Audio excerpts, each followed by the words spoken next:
Cette capsule sonore vous est proposée par Resicity dans le cadre des Dialogues en Humanité.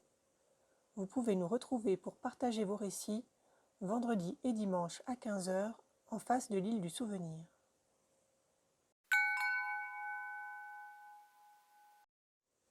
À une époque, les gynécologues prescrivaient aux femmes enceintes une série de compléments vitaminiques.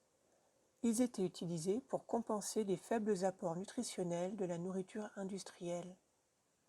En effet, à cette époque, la santé des futures générations était une priorité.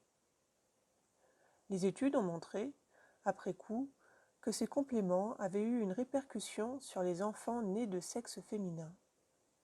On s'est rendu compte qu'ils avaient eu pour effet de décupler leurs sens, le toucher, l'ouïe, le goût, l'odorat, la vue, et d'exacerber leur sensibilité.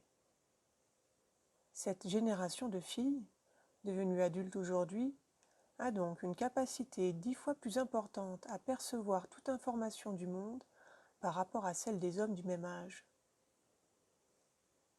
Y voyant un intérêt pour le monde, certains gouvernements en ont tiré parti et ont décidé de promouvoir la place des femmes dans des fonctions où leur qualité serait optimisée.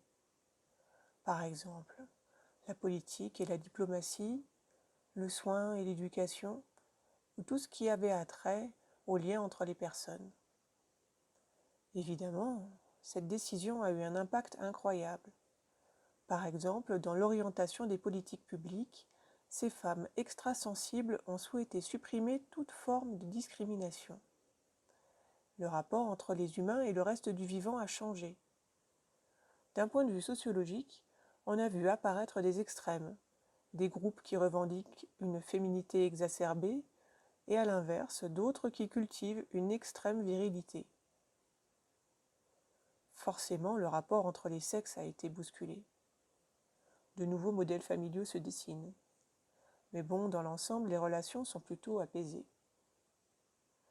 Maintenant, choisis dans ta tête un lieu que tu connais. Cela peut être ici et maintenant. Et imagine que ce scénario est réel. À quoi ressemble le monde autour de toi? Quels exemples du quotidien vois-tu? Est-ce que cette réalité te plaît? Au contraire, est-ce qu'elle t'irrite ou te fait peur? Y vois-tu des inspirations?